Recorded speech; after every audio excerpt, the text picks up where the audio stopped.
Hello guys, kamusta na po kayong lahat? So, yun guys. And for today's vlog, tayo nga pala guys ay a-attend ng graduation ni Rayon, yung makulit kong anak guys na padalawa si Rayon. So, yun guys, medyo tanghali na kami dyan guys dahil si Rayon medyo tinanghali po ng gising dahil sabi ay 8 AM kailangan nandun na po sa sa venue dun sa bagong building ng BCS, dun sa kanilang school. So, yun guys, si Rayon medyo na late. Alam nyo na guys, kapag ganyang mga kabataan, mas inuuna pa yung cellphone na puyat. So, yun guys, sabi ko sa kanya, baka wala na kami maparkan kasi nga, syempre, graduation day nila. So, maraming sasakyan na papasok dun sa building or yun nga guys. So, yun nga pala. Kasama namin dyan si Kuya Raven. Tatlo kami. Si Bunso, naiwan po siya. Ang hirap mag-voice over guys, no?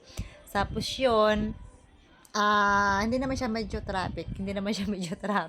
Hindi naman po. Tapos yun nga, si Rayon dyan ay tawag doon, yung nagpupunas-punas pa ng ng towel sa buhok kasi nga inapura ko siya guys. Inapura ko siya kasi sabi ko na late na tayo. Marami ng doon, marami ng tao doon, ng mga kaklase niya, mga parent. Tapos ang inaalala ko pala guys talaga dyan, yung mapaparkingan. Baka kasi wala kami maparkingan, mapapunta kami doon sa pinaka main ng school, medyo malayo po yung lalakarin namin. So ito pala guys, ang way namin ay papuntang Alangilan, Batangas City. Yun po yung way ng school nila. So yun guys, samahan niyo po kami sa aming kaganapan today.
So, ito na nga pala guys, ito po yung bagong building ng kanilang school. Ito po ay nasa tabing highway. So, tamang-tama pala guys, patatlo pa lang kaming magpa-park dito dahil siguro yung iba nakapag-park na doon sa kabilang side. Ito pa lang yung available na wala pa. Pero mamaya-maya guys, ay mapupuno na din po ito ng mga sasakyan. So, yun guys, samahan nyo pa rin po kami.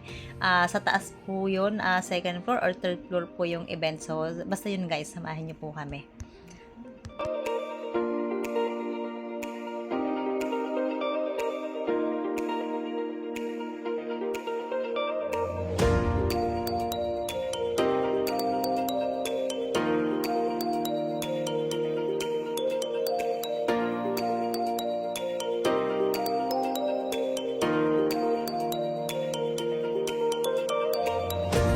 At ito na nga pala guys, andito na kami sa second floor. So yan guys, may sumasalubong yan guys ng mga teachers na nag-a-assist doon sa mga parents, mga estudyante. So nilagyan na pala guys ako dyan ng pabulaklak. So ibig sabihin guys, kung sino yung mga ikakabitan ng ganyan, yan po yung makakasama ng mga estudyante sa mga parent or mga tita, mga ganun guys, mga lolo, lola, ganyan. So yun guys, si Rayon, hinay na ng na makakaklase niya. Tapos sabi ni Rayon guys dyan, ay isusuot niya na din yung kanyang toga kasi nga hindi niya pa na susuot yung kanyang toga kasi guys nakatoga pala sila dyan. Si Rayon pala guys ay grade 12 student po siya. So, gagraduate po sila ngayon. Ang kasabay pala nila dyan guys ay grade 10 and grade 12. So, yun guys, samahan nyo pa rin kami sa aming gana today.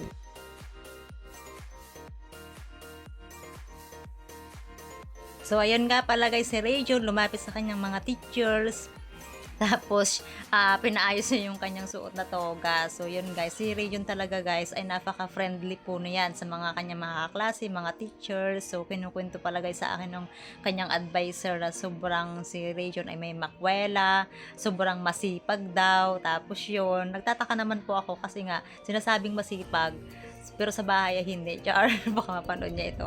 So, tulog lang ng tulog. So, yun guys, sobrang masipag lang daw siya. Tapos, sobrang friendly, yun. Kwela, yan. So, ayun guys, isusuot niya na pala yung kanyang sas. Ang tawag yan? Sas. Sash. Sas. Nagulol ako guys. So, yun.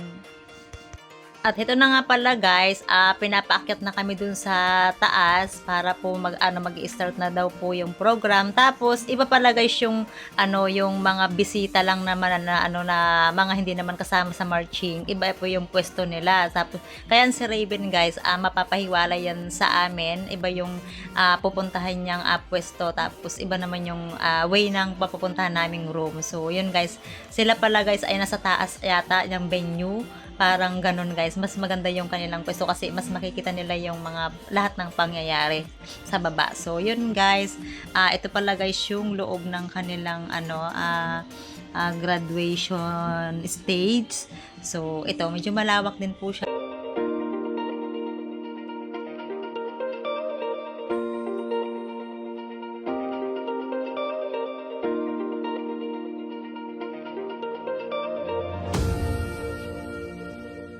So, yan guys, nakaupo na po pala kami dyan at konting oras na lang po, konting minuto na lang po ay magi-start na po yung kanilang program. So, yun guys, mapapansin nyo nasa taas na yun guys. Doon po nakapwesto yung mga nanonood lang. So, nandun po si Raven, yung aking panganay.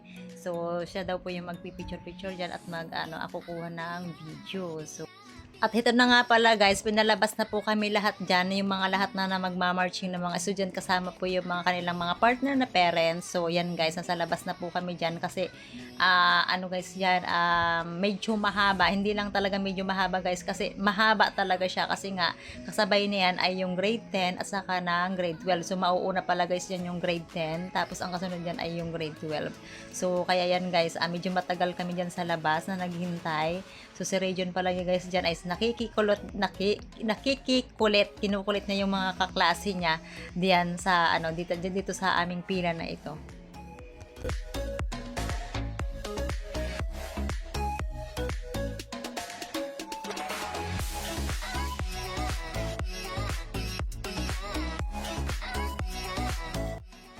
So yun guys, mapapansin nyo po dyan, parang bumababa kami ng hagdan. So yun guys, kagaya po ng sinabi ko sa inyo kanina, dahil nga po sabay po yung grade 10 student at saka grade 12. So medyo mahaba po yung pila, kaya yun, kung gaano po kadami yung estudyante at saka yung kapartner nila ng mga parent o yung mga kasama ng mga bata dyan, kung gaano kahaba guys. So yun, doon po titigil. Tapos mamaya guys, pataas na po uli kami kasi nga magma-marching na po kami dyan.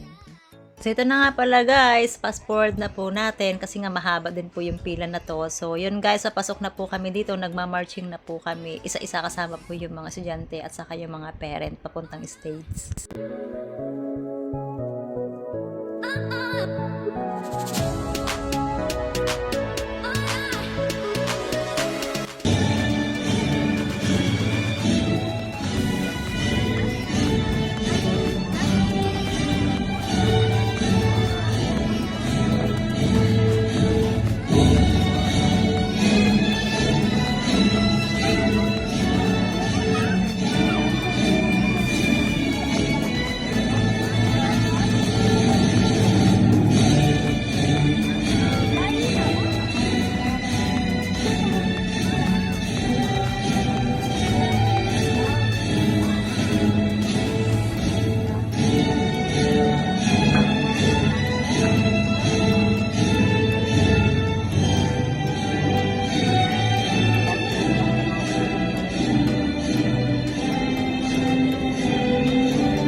Kalaban, Samuel B. Gerald G.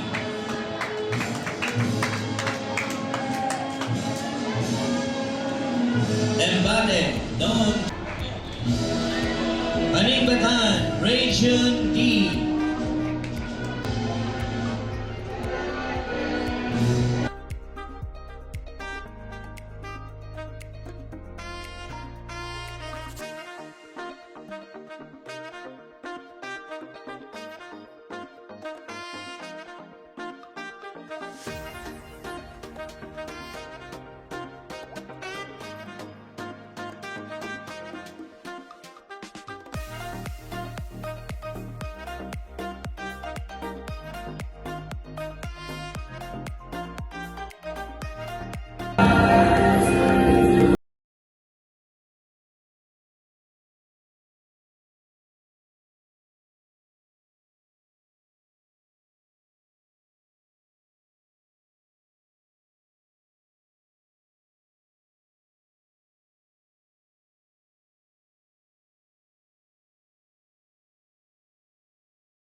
So yun guys, tapos na yung program. Thank you so much po sa inyong panunood, sa inyong pagsama sa amin, mga sari-saring mga kaganapan ba. So yun guys, medyo late po yung ating pag-vlog palagi. So thank you so much po sa inyong pagsubaybay sa aming vlog. Ingat po tayong lahat.